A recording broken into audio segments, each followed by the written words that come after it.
Welcome to Education Forum. I'm Herman Badillo, Vice Chairman of the Board of Trustees of the City University. The improvement of education affects all New Yorkers. This program will focus on the key issues and challenges before us all. My guest today is Dr. Lee Sessoms, who is the president of Queens College.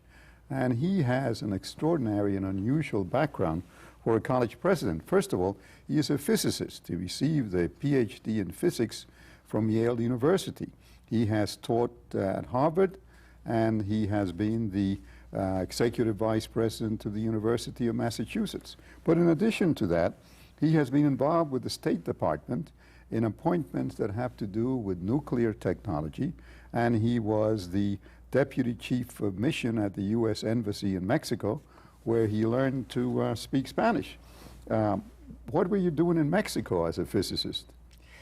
In Mexico, there are a lot of interesting issues, a lot of them scientific and environmental. The real reason was that the ambassador was a friend of mine and wanted me to come and help him run the embassy. We worked together very closely on nuclear issues in the State Department, and political issues are things that everybody should understand. So why did you want to come to Queens College to become president? It was an interesting political exercise when I was in Massachusetts. All things are political, as you know.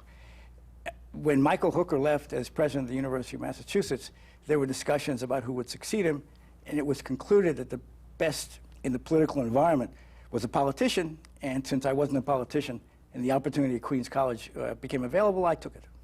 Now, you're the 8th president of Queens College. Tell me something about Queens College. How many students are there now? Queens College has a little over 16,000 plus, depends on how you count, 12,000 undergraduates, 12,000 and several, and over 4,000 graduate students. Now today, what is the ethnic composition of the students, more or less? 50% of our students are classified as white. 17% are Asian American. 16% roughly are Hispanic of all kinds. 9% roughly African American. And then they're everything else. We have the pleasure of having about 90 different languages spoken on campus. Let's find out something about Queens College.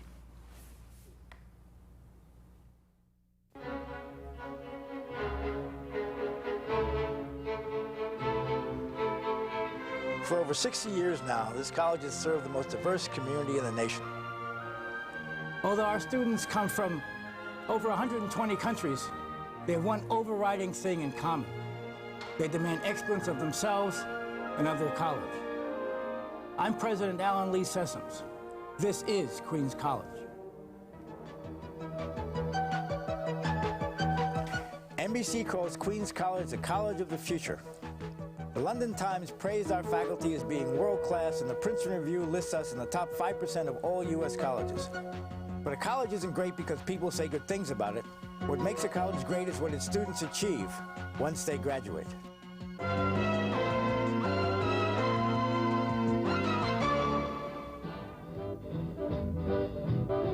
From the class of 1942, the Vice President of Research for pharmaceutical giant Hoffman-La Roche, John Burns.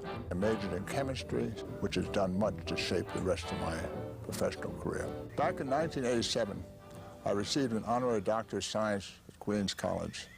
And at that time, I realized what a great place it was for scientists, and I did really want to be a part of Queens College. I lived in Flushing, and there was a lot of discussion about Queens College opening. And I heard so much about it. I heard about the good teachers. I heard about the students who were going there and how excited they were. Queens College, a quality education in 1938, $5 a semester. What an investment.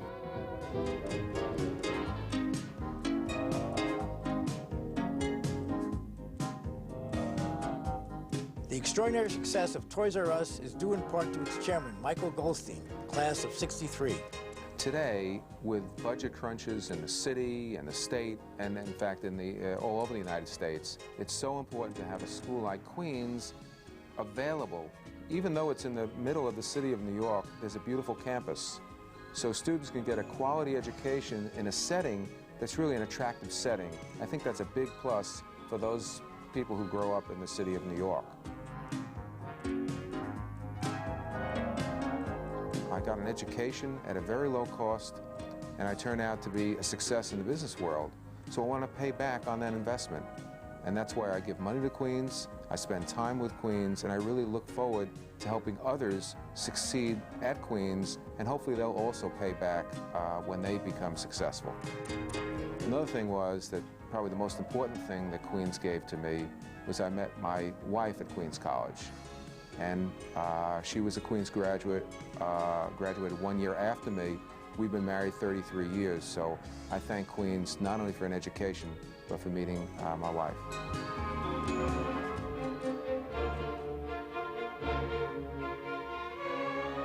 The president of Lincoln Center was another 1963 graduate. Here's Nathan Leventhal. As someone who's involved in the arts myself, I have tremendous respect for the artistic program at Queens College. The School of Music is one of the greatest in this country. It's well worth supporting. I'm happy to support it.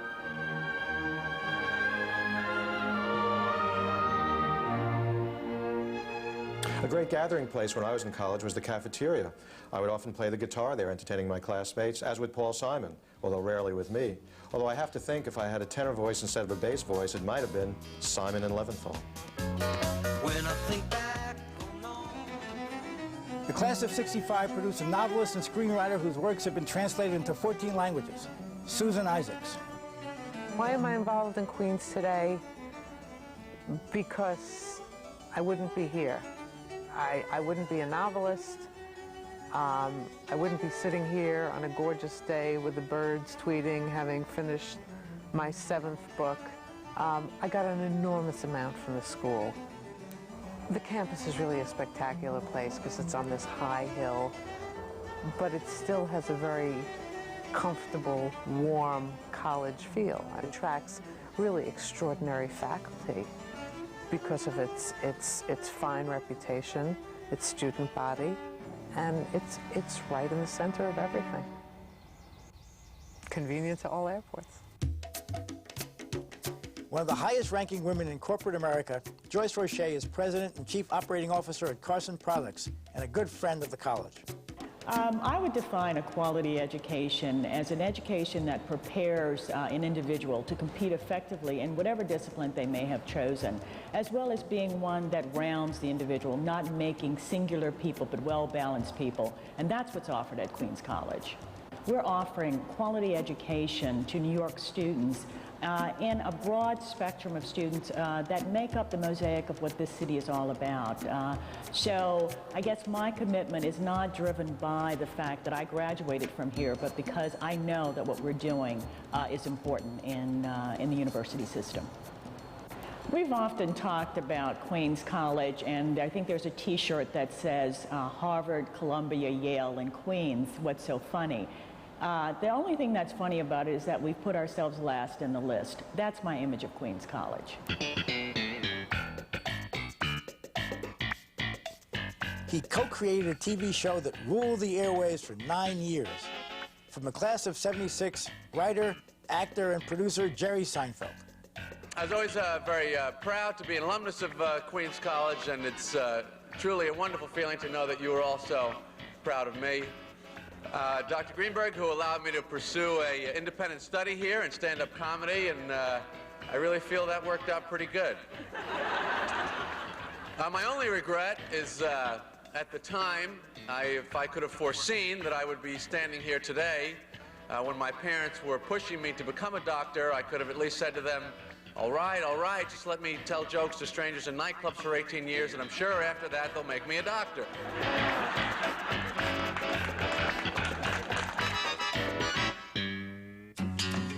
From the class of '63, recording artist, composer, and humanitarian Paul Simon.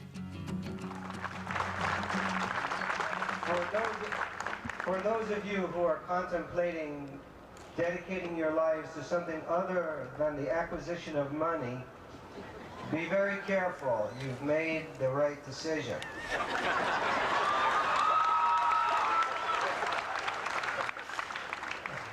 I am not an optimist because the facts warrant that conclusion. I am an optimist because I think we have no other choice in the world that we are entering. My congratulations to you, the class of '97, and particularly to Queens College, which has become such an outstanding institution in the city and in the country. Thank you. This academic year marked the 60th anniversary of Queens College, and it has been a year to remember. On January 9th, Jimmy Heath was awarded the highest honor this college can bestow, the President's Medal. His old friend, Bill Cosby, was there to serve as Master of Ceremonies.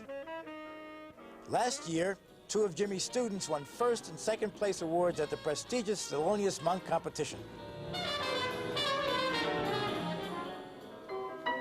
The dedication of the Irving and Susan Wallach Goldstein Theater was yet another example of the commitment and generosity of our alumni, who strongly support the arts at the college. The event brought to the stage the legendary Irene Worth. Dr. Bernard Salick, graduate of the class of 1960, has helped to bring to the college Dr. Luc Montagnier, co-discoverer of the AIDS virus. On January 22nd, we held a press conference to announce the naming of the Salick Center for Molecular and Cellular Biology. On February 26th, we honored Paloma Weingarten, a 1972 graduate and a successful Wall Street broker. Pam presented a specially commissioned forte piano to the Aaron Copland School of Music, and the world-renowned forte pianist Malcolm Bilson performed.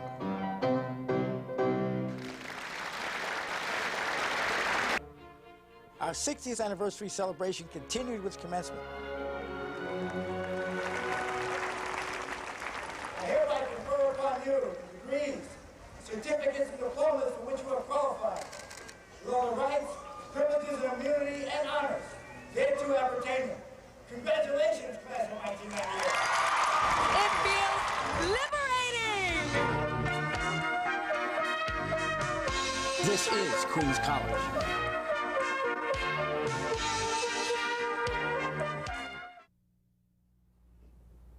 Now, Dr. Sessoms, you're not satisfied with the accomplishment of Queens College that we have seen on that video. Tell me, you have some unusual and unique things. Tell me about the AIDS Center that you are establishing. The Bernard and Gloria Salick Center for Molecular and Cellular Biology is going to be the most important center for AIDS research, I think, in the world.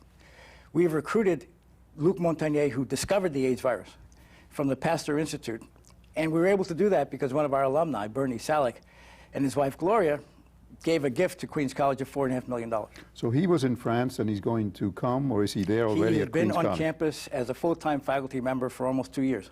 And what is the research going to involve? The research is going to involve research in viruses in general, which includes cancer research, and the molecular and cellular basis for disease. The first thing we hope to do is create a vaccine for AIDS. The biggest problem is that in the United States, you can treat AIDS, but the vast majority of cases are elsewhere, and the regime for treating AIDS is $12,000 a year. What we need is something that costs $1 a year. That's the only thing we can focus on, the vaccine. Does he have any idea about how much time it might take to come up with a vaccine? The projection is 5 years anyway, and we're hiring a lot of people who are expert. We're collaborating with Cornell, with Downstate, with Einstein, with Aaron Diamond. David Ho is a very positive force in this area.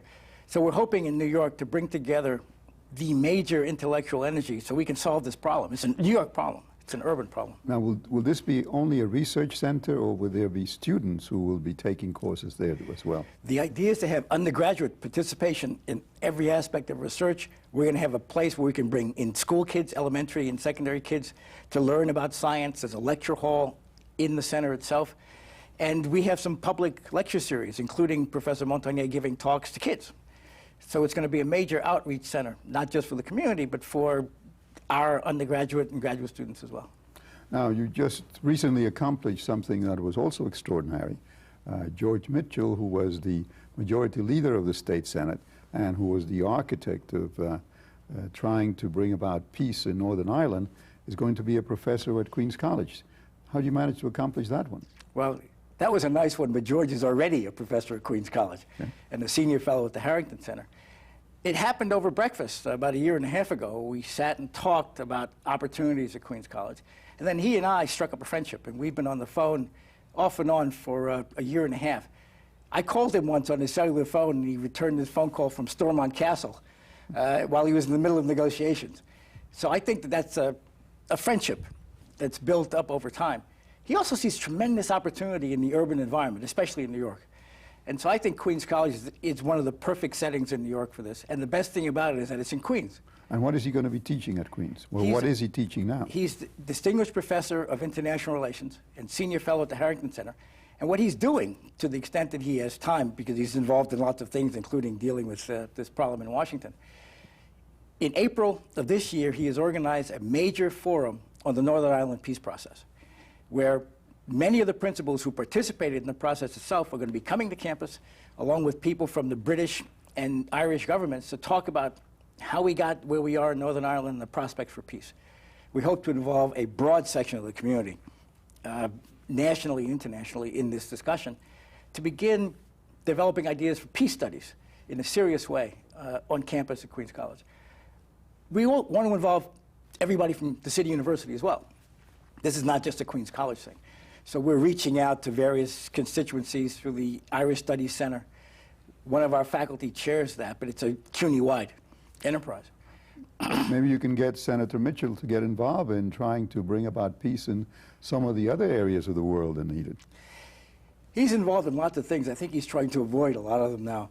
But we have agreed that the next major symposium will be something on Central Europe, and the third will be something on the Middle East. And hopefully then we can build parallels between these various difficult issues. You were in Israel recently, right? Yes, sir. Tell me about that one.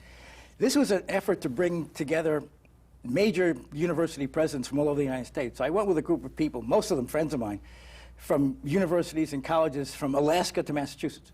And we went and visited many universities in Israel. We visited major political leaders. We went and had meetings with President Ezra Weizmann, former prime ministers. We had conversations with business people, just to begin to develop a greater familiarity with Israel. It's a major component of our educational enterprise at Queens College, and we thought we could do some more. I'm on the board of the America-Israel Friendship League, which is chaired by Mort Zuckerman, and we're trying to get more interaction between Israel and American higher education. Well, that would be very good. I know I was involved in that when I was president of the Bronx, but I think we need much more of that activity, not just at Queens, but throughout the city. You were very lucky to have a beautiful campus, I must say. I went to City College, especially the Baruch School, that didn't have any campus. So whenever I go to Queens College, I always admire it a great deal. Now, the last time I was at Queens College, I was there because Hillary Clinton had come to a celebration involving Louis Armstrong. You want to tell me about that? Louis Armstrong was a great citizen of Queens. He lived in Corona for 40 years. He could have lived anywhere in the world. He decided, I'm going to live here. And all jazz greats sort of migrated because Louis was there. We have a number of jazz greats who still live in Queens. We have a jazz trail in Queens. Well, the Louis Armstrong House and Archives were sitting around. Louis Armstrong was a pack rat. Mm-hmm. He saved everything. So the archives were there as an opportunity to be exploited. And we were awarded the opportunity to do that by the city of New York. The house is a historic landmark now. So Michael Cogswell, a member of our staff, has been the developer of the archives. And we now have one of the exceptional jazz archives in the world and on the Queens College campus. And we have a house that needs restoration. Well, I know when I went there, you showed me a list of all the jazz singers and musicians who had lived in Queens. And much to my surprise, Billie Holiday, whom we admire very much, lived in Queens too. Who are some of the other people that lived there? Ella Fitzgerald, Clark Terry, Freddie Hubbard. There are a panoply of people who did live and still do live in Queens, and the Bronx, and Brooklyn. New York is a jazz city. People don't recognize it. New York was the center of jazz for many, many years. And in some sense, it still is. We have people who play. The jazz life, the clubs in New York are probably the most vital in the United States.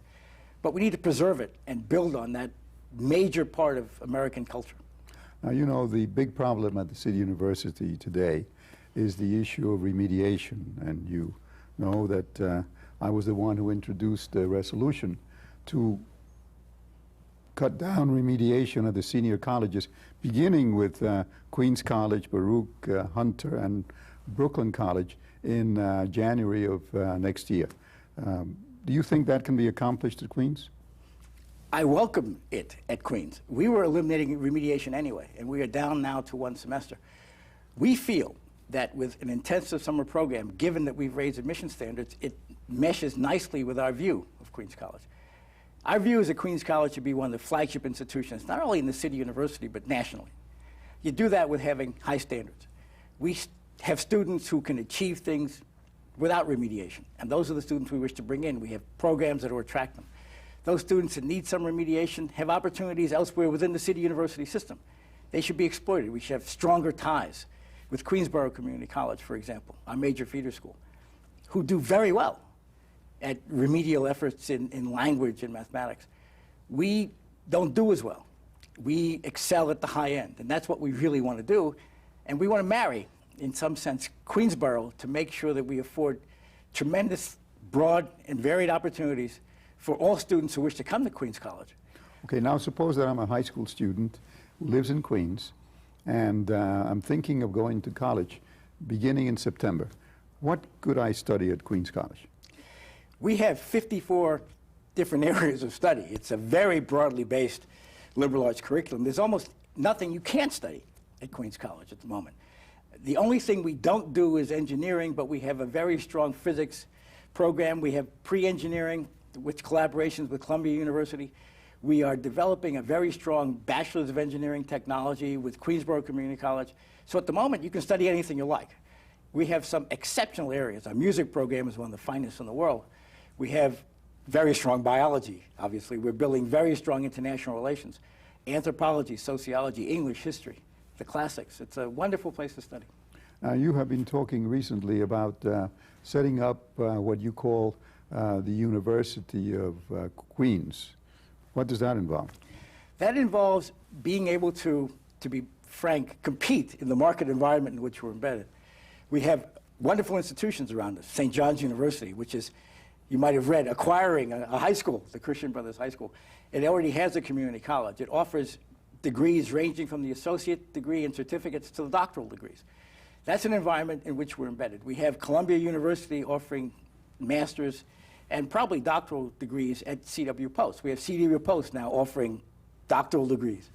So we feel... Be careful, because the Bronx used to be known as the borough of universities. The way you're talking, it sounds like Queens is now the borough of universities. We want to make Queens one of the major stops on the education circuit nationally. And we have 2 million people and a wonderful environment with Claire Schulman, who really is enthralled at the idea of building a major university center in Queens. And we wish to offer everything in collaboration with Queensborough, from the associate degree to doctoral degrees in areas that have tremendous demand. And as a public university, we're obligated to do that. And there is no public university that has that. But don't you have doctorate degrees now at the City University? At the City University of New York, but they're limited because they're in Manhattan. And in some sense, we have many doctoral students at Queens College, but we don't get credit for it. We don't have the cachet. And cachet is important in this political environment. We wish to couple to industry. You have to have a doctoral granting authority at the institution. If you wish to get major grants, and many of them we are not permitted to go for now because we're a college, we're not a university. The doctoral granting authority is one of the major steps in the evolution of an institution. I think it's absolutely crucial that not only Queens, but a couple of others within the City University develop into major university centers of distinction, which allows the halo effect, in some sense, to spill over to everyone in the City University to restore some of the lost luster. Now, you said that one of the universities has set up a high school. As you know, one of the reasons why we have a problem of remediation at the City University is because we get students who don't really have a valid high school diploma. They come to us and they're not reading anywhere near the 12th grade and reading, writing English or arithmetic. What about setting up high schools which would be tied up with Queens College to ensure that as the students graduate, they don't require any remediation? We're lucky already. We have Townsend Harris High School on our campus, which is one of the finest high schools in America, and John Bowne High School, which was listed by U.S. News and World Report as one of the best high schools in the United States. And we are collaborating closely with them. What we're trying to do is educate teachers better.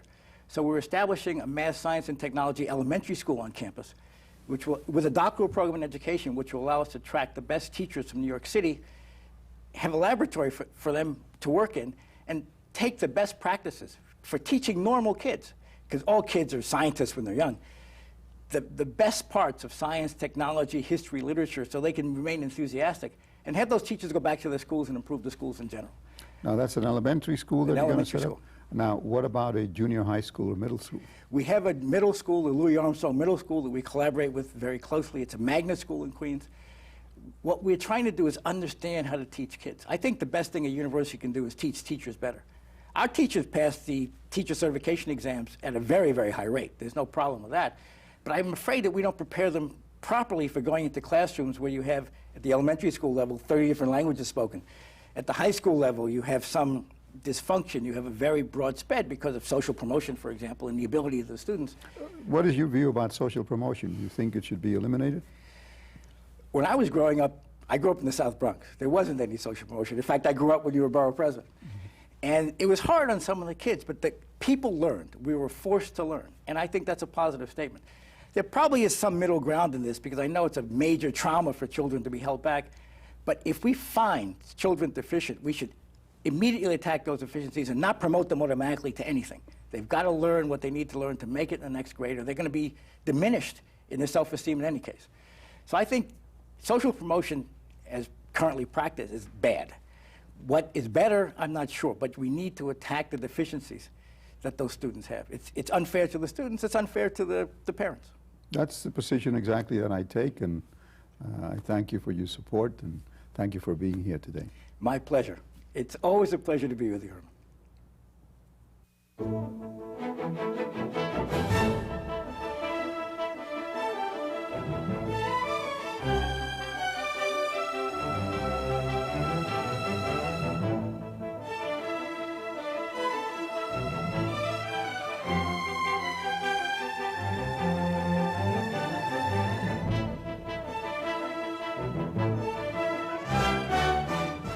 You can reach us by email at our website, www.cunytv.cuny.edu, to let us know what you think, or write to us at CUNY TV, 25 West 43rd Street, Suite 1220, New York, New York, 10036.